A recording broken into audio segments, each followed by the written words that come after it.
Hello, lampstand in the kitchen, reading John chapter 9.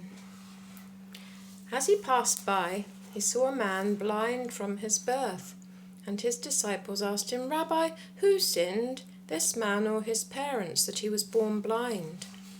Jesus, Yeshua, answered, "It was not that this man sinned or his parents, but that the works of God might be made manifest in him.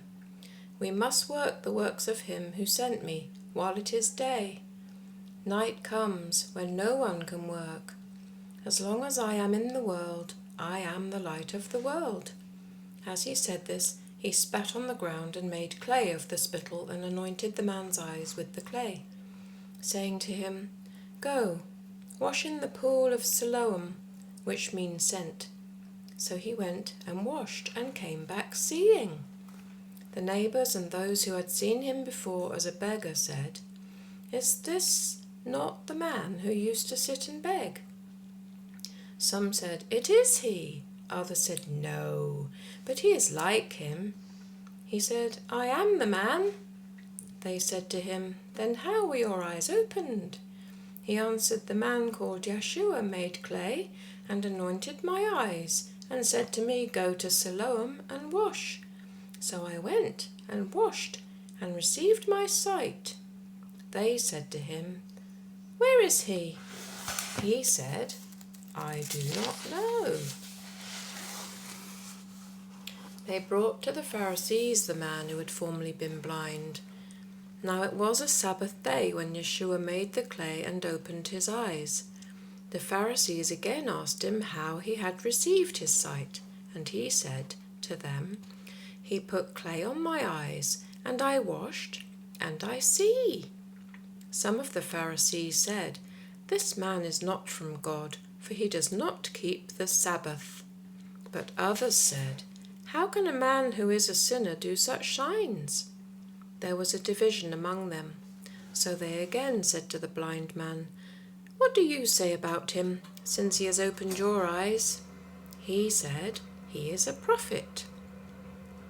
The Jews did not believe that he had been blind and had received his sight until they called the parents of the man who had received his sight and asked them, "Is this your son, who you say was born blind? How then does he now see?" His parents answered, "We know that this is our son and that he was born blind, but how he now sees we do not know, nor do we know who opened his eyes. Ask him. He is of age. He will speak for himself." His parents said this because they feared the Jews, for the Jews had already agreed that if anyone should confess him to be the Christ, he was to be put out of the synagogue. Therefore his parents said, "He is of age. Ask him." So for the second time they called the man who had been blind and said to him, "Give God the praise. We know that this man is a sinner." He answered, "Whether he is a sinner, I do not know. One thing I know, that though I was blind, now I see." They said to him, "What did he do to you?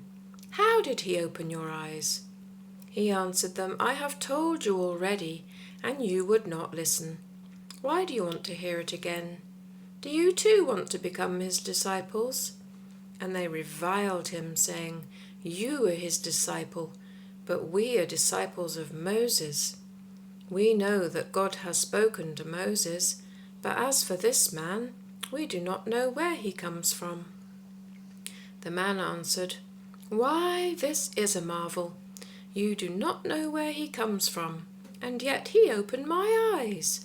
We know that God does not listen to sinners, but if anyone is a worshipper of God and does his will, God listens to him.